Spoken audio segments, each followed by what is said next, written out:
Good morning. Good to see you all. I invite you to just look around at all the people on the screen. You can even wave. Hi, look, it's my friends. I'm just looking through to see who's here.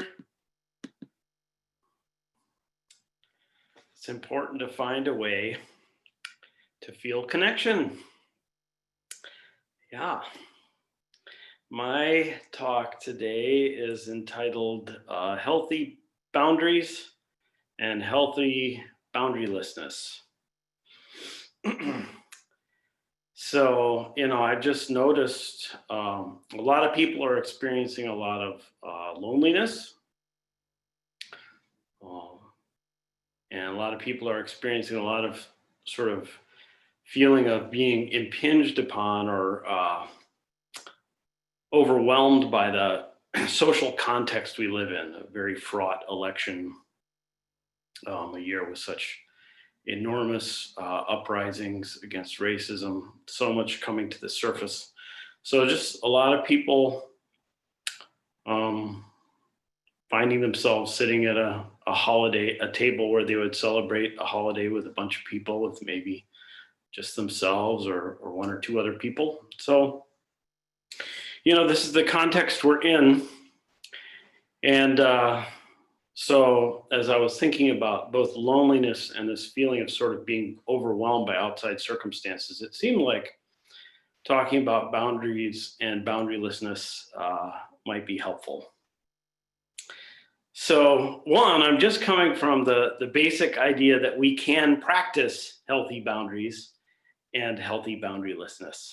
And arguably, this is just another way of rephrasing the theme of my last book, which was called Mindfulness and Intimacy, which are maybe another way to put the same themes I'll be talking about today. Boundaries, simple definition would be knowing the separation between ourselves and others. Pretty simple, knowing the separation between ourselves and others. And boundarylessness, I would say, is seeing through the separation between all things, including ourselves and others. So as usual, this being a Zen situation, I'll be talking in paradox, which is just sort of normal to realize that any duality that we form can't be ultimately true. So it makes sense to talk about the extremes of an apparent duality as being in harmony. So one way to think about this is when we have healthy boundaries, we will feel a sense of power, personal power, and we will be aware that we cannot control things. So healthy boundaries is to know power and not control. The power to act. And healthy boundarylessness is characterized by being aware of interdependence, feeling connection, feeling connected, without codependence. And codependence just means basically having our state of being dependent on other things. How to put this? It's like our well-being is dependent on other things. So codependence is characterized by trying to control or fix other things so you can feel okay. So we can feel connected without being in this situation.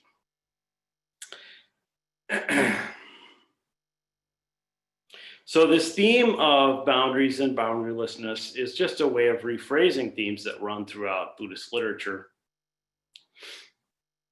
I know many of you have heard me recite this poem many times, but I just keep coming back to it. The great nun Shingang once wrote, "A single meditation cushion and one is completely protected. Earth may crumble, heaven collapse, but here one is at peace.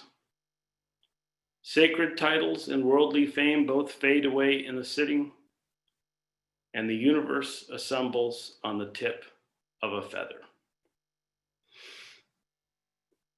So Shingang there are various themes in this poem, but here we can see that she recognizes that we need to form a boundaried space where we can feel safe and whole. And if we do that, we have the capacity to realize that the entire universe is contained within each tiny, ephemeral thing. Boundarylessness. So it's really not, I don't know if this is absolutely true, but I think it's not going to be possible to find a healthy boundarylessness without healthy boundaries. You might be able to get some healthy boundaries without much healthy boundarylessness. But the danger is if we kind of think we can leap into just seeing through all possible divisions into some ultimate absolute whole when we haven't actually figured out how to take care of ourselves. As many of you often hear, we call that spiritual bypass.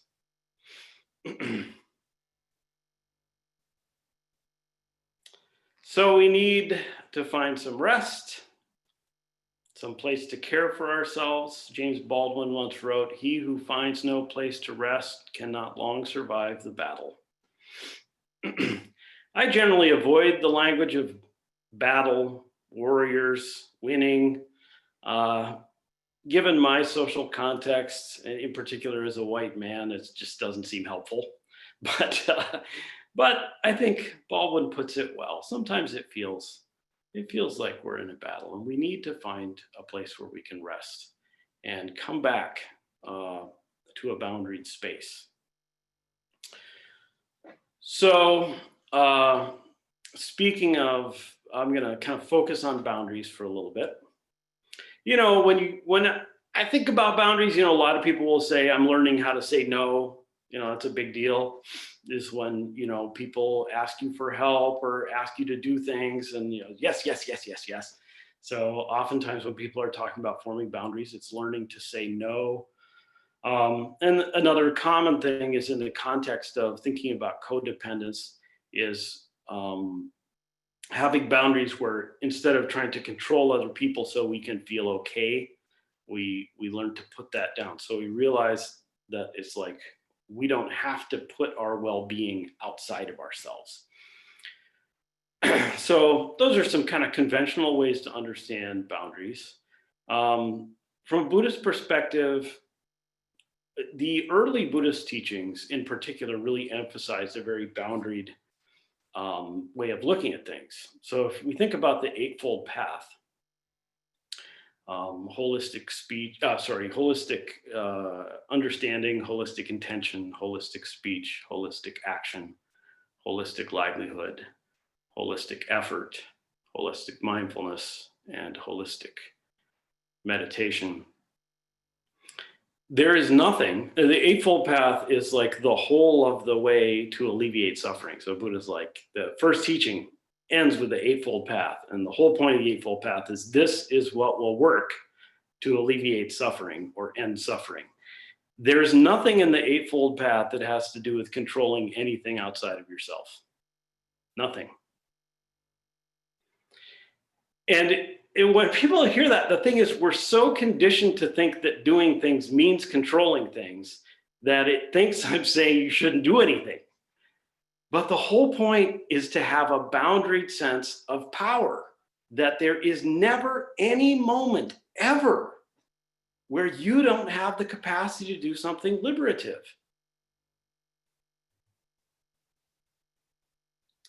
So what I'm encouraging you to find is a way of thinking about your life where you just keep remembering, I can do something. I can do something that will be beneficial. But as we get caught by frustration and the obsession around controlling other people or external circumstances, to come back and be like, well, what's my place within this? What's my agency? Where do I have power?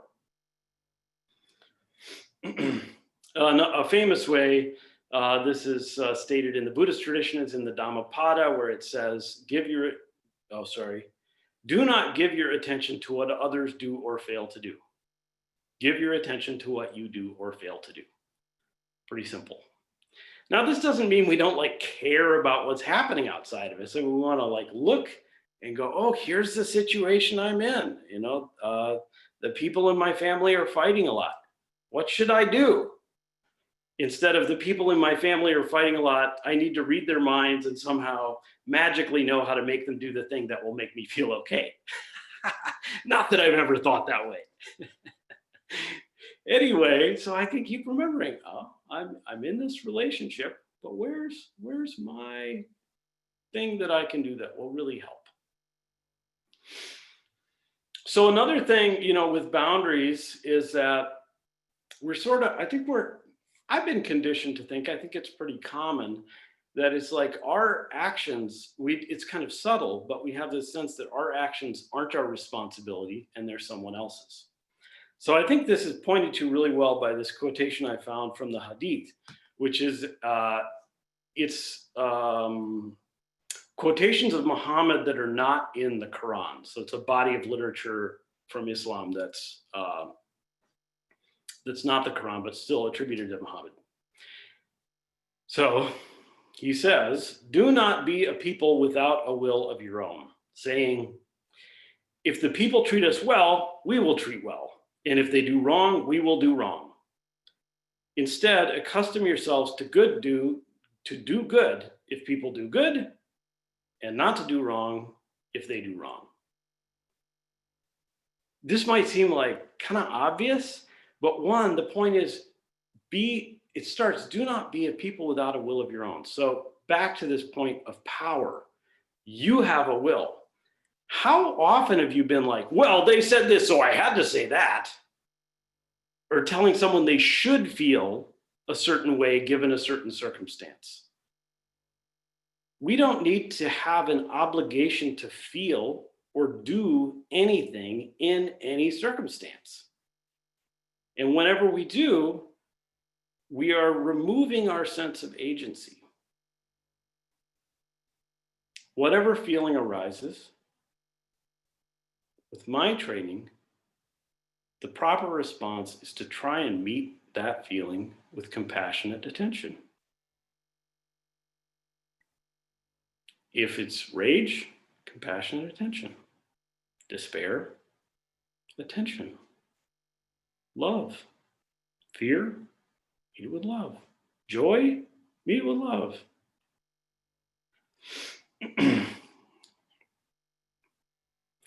So last thing I want to say about boundaries here focusing on the boundary side is boundaries, from my perspective, are not absolute. So a lot of times someone will say, you know, they'll be talking about boundaries and they'll say, I set a boundary. I said, you can't do that. Now, to me, I hope this doesn't offend people, but to me, that's not good boundaries, because then I'm just thinking I can control someone when I can't. Now, if I say, if you do that again, I will leave, or I will ask you to move out, or I will, whatever it is, that's good boundaries. Being clear about what I will do. That's the seat of power. Because the thing is, I can't tell you how many times I've said, you can't do that anymore, and people kept doing it.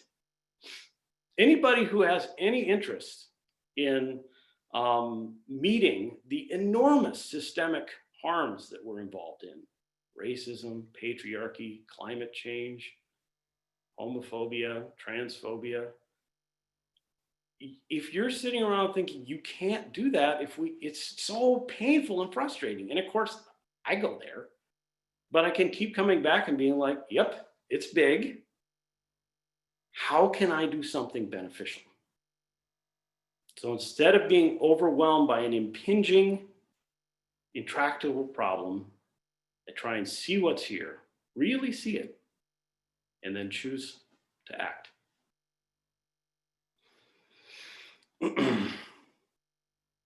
Yes, boundaries are not absolute.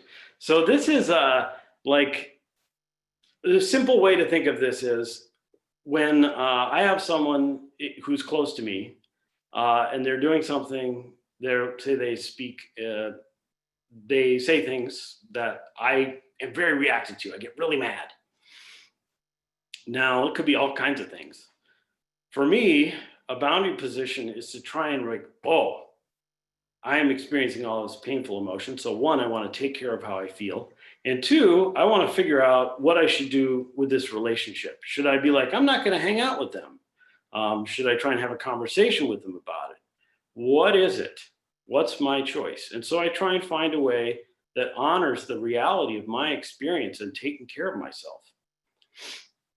But the thing is, and this has happened, certainly in my life, someone that I'm close to will say very, very similar things in the same way. I mean, arguably like the same thing, and I'm not reactive at all.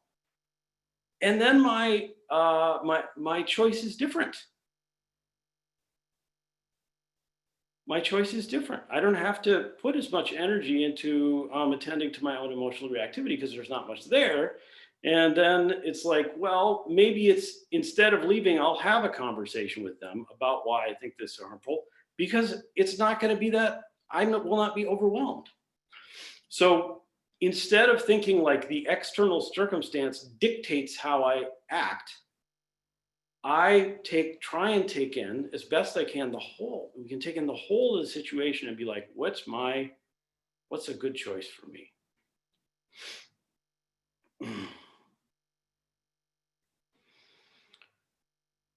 Okay, so I want to talk about boundarylessness now. That sounds fun. That sounds pretty zen, boundarylessness.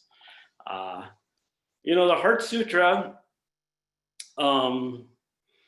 is many of you have chanted it a lot of times. We chant it here 5 times a week in the mornings and central to the tradition. And it has this famous phrase, form is emptiness, emptiness is form, which is sort of baffling. But in the case of this talk, what I can say is form really refers to the boundaried position. There's distinct phenomenon.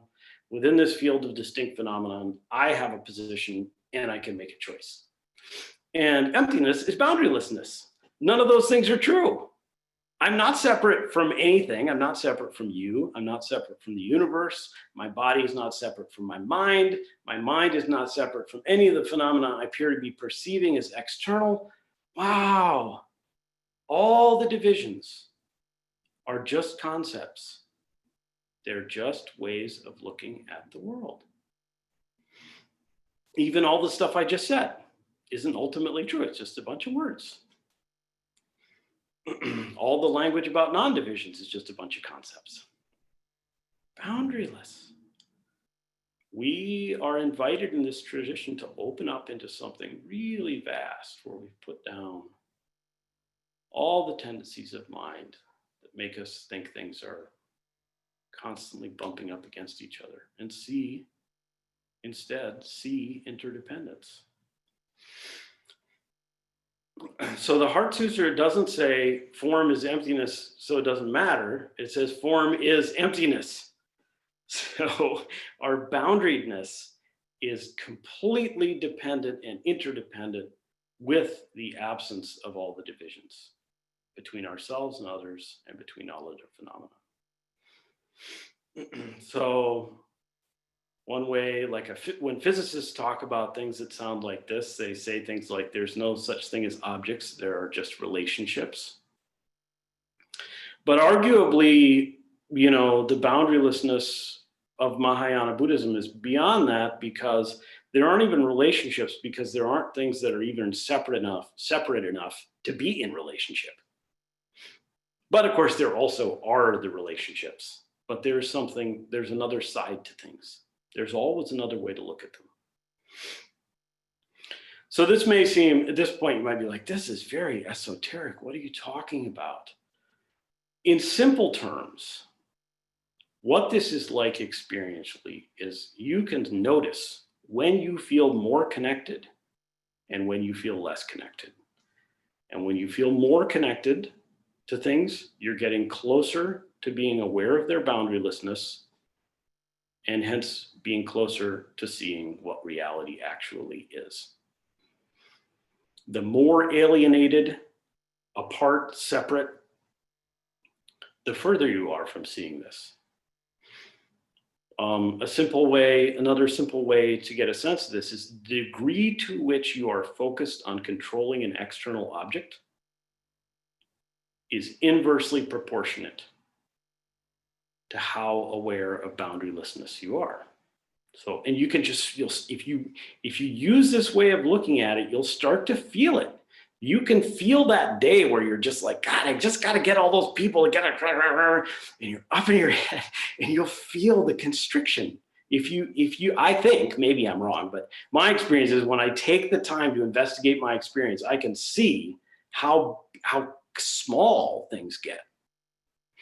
And I can see that they can expand into something bigger. So, as I said earlier, when I was talking about like a boundary position is where we feel power but not control. So this is where boundaries and boundarylessnesses collapse into each other. We see there aren't actual objects to control, and yet we can make a contribution to the moment. And this boundarylessness, we're conditioned to think that it's like dependent on external circumstances. Like if we get everything right, then I can really open up and be free. And even Shingang suggests, she's like, gotta give that meditation cushion. I'm about to do half of Rohatsu Sesshin to create a context where this can open up, and I'm really happy about it, and I hope I will see some of you there. I'll be thinking of all of you who I don't see there. So yeah, we need to make these contexts, but ultimately, boundarylessness is always available because it's actually the nature of how things are. So when I take people into the mountains to do retreats, when we go and do meditation retreats in the mountains, it's very beautiful. And, people have varying experiences, but I would say it's pretty consistent that people after those retreats feel deeply connected to the people they were on retreat with, and deeply connected to the environment in which we intentionally immersed ourselves in, where we made so much effort to just pour our whole effort and our whole senses into the totality of the trees and the waters and the sky and the, taking care of the tent stakes and all that stuff. But I just have to constantly come back to the fact that if this ends up being about how the mountains are great, it's not really going to help. What we want to be realizing is that our capacity to recognize boundarylessness, this deep sense of intimacy and connection, is a capacity that we have, that we can bring by the quality of the way we are, what we give to the world, and what the world is giving to us. So, practically speaking, there are parts of our lives where we feel more connected, more aware of interdependence, more sensitive to boundarylessness, and we can go to those places and use that to develop our capacity, but keep remembering that this is our capacity. We have power. We can offer ourselves to opening this up to more and more fields of our experience. This is why it's so great that we get to do retreats at home instead of in the Zen Center together, because we can start to bring this into our homes. The people in our homes need it, and the way we live day to day needs it.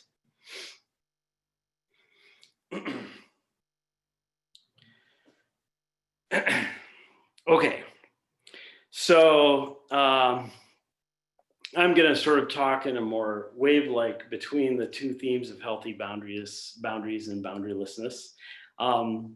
So a week or two ago, I was invited to go up north and spend a day with Winona LaDuke and some other spiritual leaders.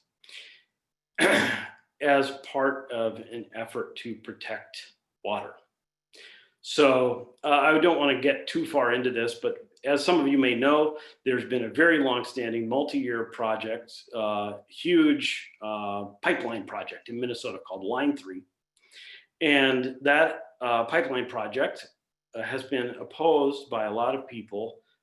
Principally, I'll talk about Anishinaabe folks who have treaty protected lands where the water's there. They have treaty rights to use the water for wild rice and fishing. And they're like, we don't want a big oil pipeline project here. Not everyone, but lots of people. So there's been extensive opposition, and then extensive opposition by a lot of environmental groups, because huge fossil fuel infrastructure investments during a time when we're seeing one of the largest extinctions of animals on the planet and huge human impacts because of climate change just doesn't make much sense. So these are people who are thinking about the interdependence between the environment, the water, the animals, the plants, the human beings, and the way we act, and making choices to say, pipeline doesn't help, we're going to try and stop it. So it's been years of work to try and stop the pipeline project from going on, and that work is ongoing, and they're starting to build it. So Winona LaDuke had some people up. And Winona LaDuke is an Anishinaabe woman who's been working on this for a long time. And what I want to talk about with this, I kind of wanted to put that in there because I would love to see you involved in supporting the health of our waters. But I also wanted to talk about this because of the quality, something I really noticed about Winona, as, you know, she took us out and just like we walked around on the land. And it was pretty quiet. We said some prayers, but just being like, we are just coming here to be together in relationship and to feel our relationship to this land was powerful. I've been to all kinds of events with people and they'll talk at you for 4 hours or all kinds of things, but there was a lot of, we're just gonna feel and honor our connection to this land. And then, you know, we're sitting around a fire. We had a fire. This whole day was outside, by the way, outside and wearing masks. It was still a hard choice to go, but I went. Anyway, sitting around this fire, and, you know, Winona was guiding us to talk about how can we, you know, be on this land in a way that's prayerful and spiritual and protects water and protects our environment. And whenever someone would start to be like sort of grousing about politicians or something, she just wouldn't have it. She used to be like, what are we doing here? How can we do this together? Very clear. Work to create a sense of the boundarylessness between us and the environment. And then this commitment to just being like, what can we do to honor that? So for any of you who are interested, Winona LaDuke is I don't know her title, but she's the founder of Honor the Earth. And it's a good organization. I encourage you to check out their website.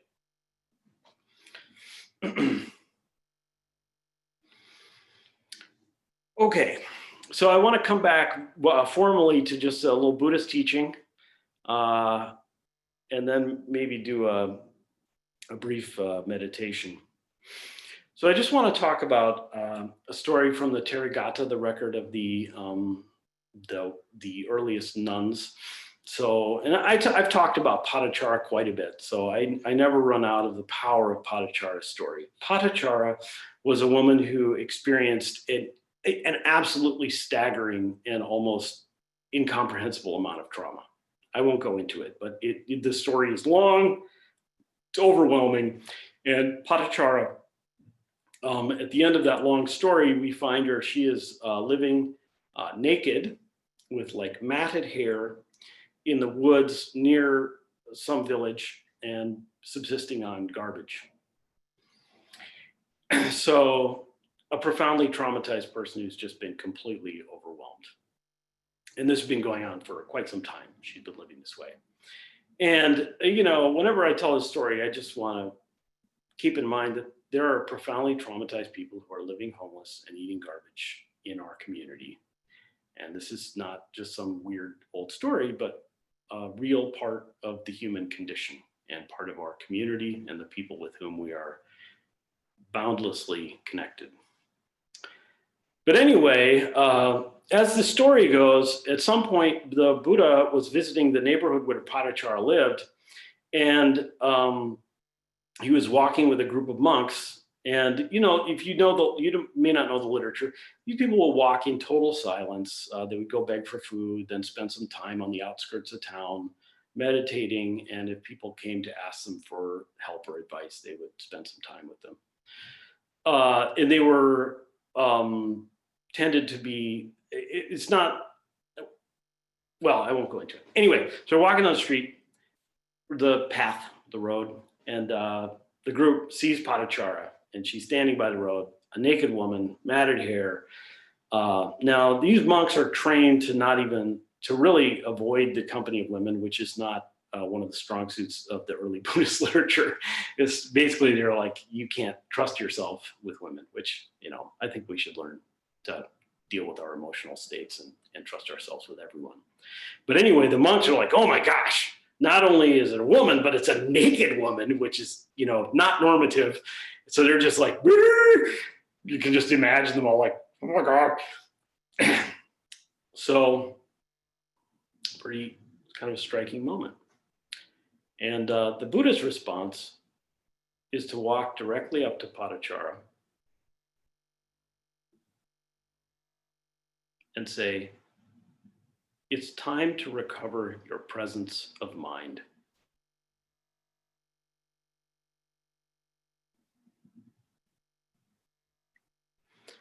This is something that I have been really struck by lately, is the enormous and relentless expression of confidence in people's power that the Buddha shows in the Pali Canon. He just keeps meeting people who are overwhelmed and finding some way to say, you have the capacity for liberation, not later, but you can just start now.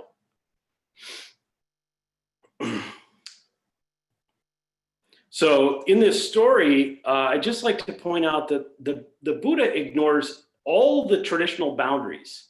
It's not appropriate for some prominent man in India 2,500 years ago to walk up to a naked woman who's living in the woods with matted hair. That's not how people were doing things. And he just says, I'm putting all that down. We're just here. This is the situation. Remember how I said, I was talking earlier about how, like, if I'm really reactive, then I may need to go, I think just go in my own place and not be with you. But if I'm not reactive, I can remain in a challenging relationship in a different way. And you just see, he's like, I'm not doing this based on my rules. Here's how I am. It's okay. I can meet you. So we see both boundaries and boundarylessness at play within this interaction.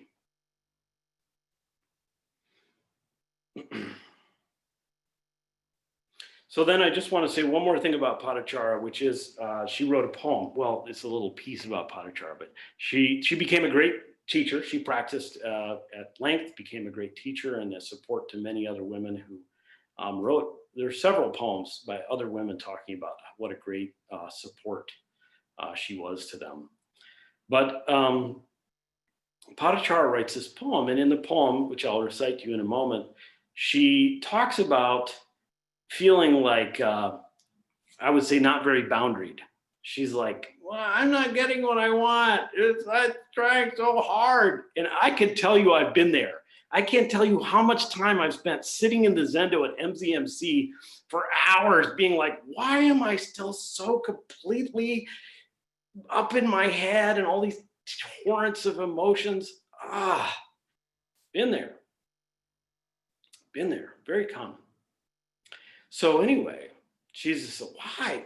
I'm really practicing. Why is it so hard?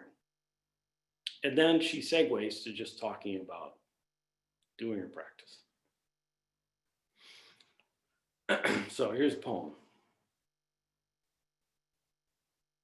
When they plow their fields, when they sow seeds in the earth, when they care for their wives and children, young Brahmins find riches.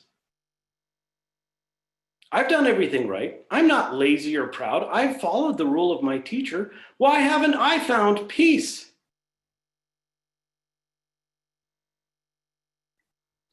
Bathing my feet, I watch the bathwater spill down the slope. I train my mind the way you train a good horse. I took a lamp and went into my cell, checked the bed, sat down on it, took a needle, pushed the wick down. When the lamp went out, my mind was free.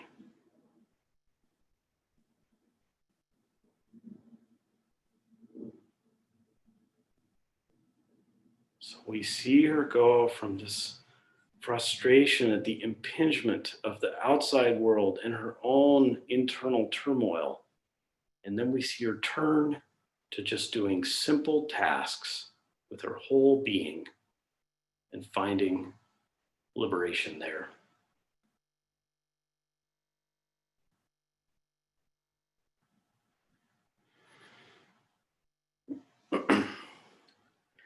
So I'm going to invite you to just take a couple minutes for a little brief meditation. You don't have to rearrange yourself in some elaborate way.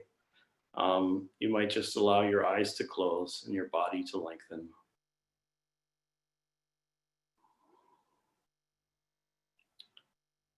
Feeling the heart and the chest open up and forward.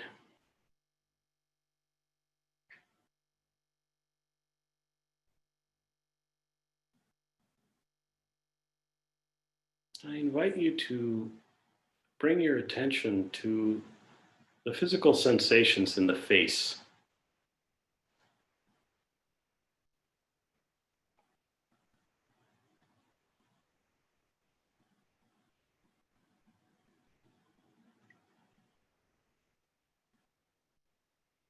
And now moving the attention into the interior of the face, in particular the nasal passages. Feeling subtle sensations of breathing as air moves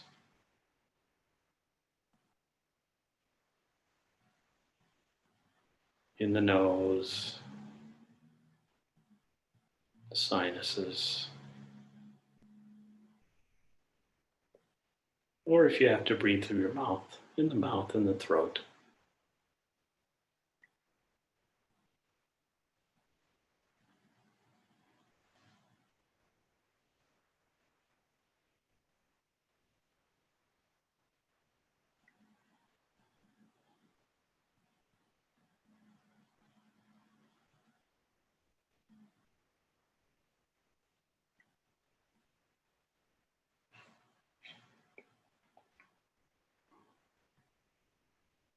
Now I invite you to let your awareness of the sensations of breathing extend from the nose all the way down into the belly.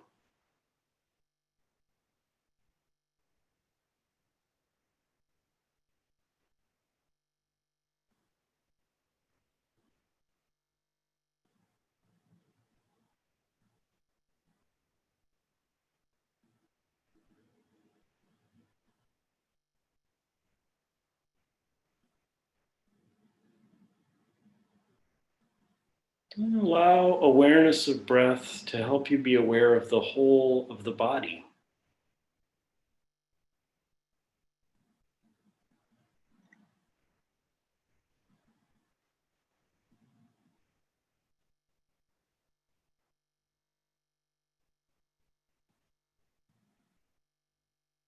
Including the contact with any surfaces, cloth, the floor, chair.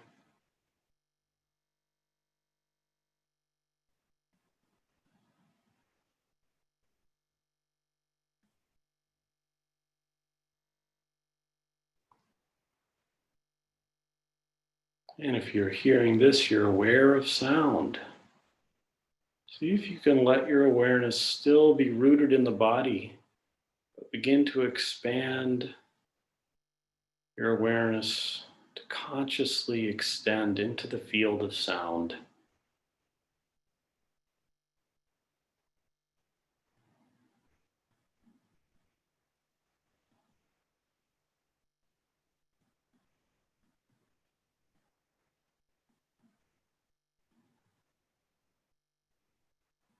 Allowing this broad awareness to include any emotions or feelings that are present.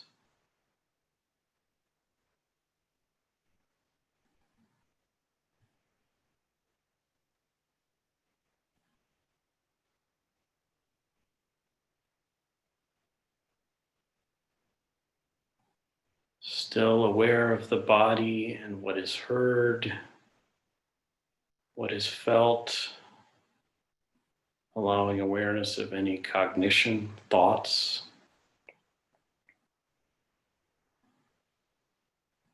allowing the eyes to open about halfway. Broad panoramic awareness, including what is seen,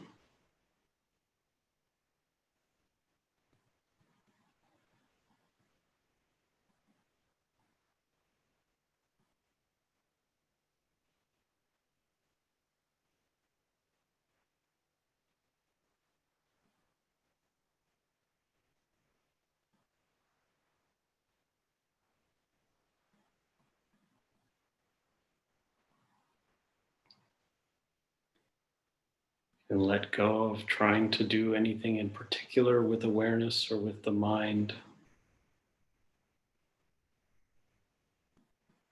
Resting in natural awareness.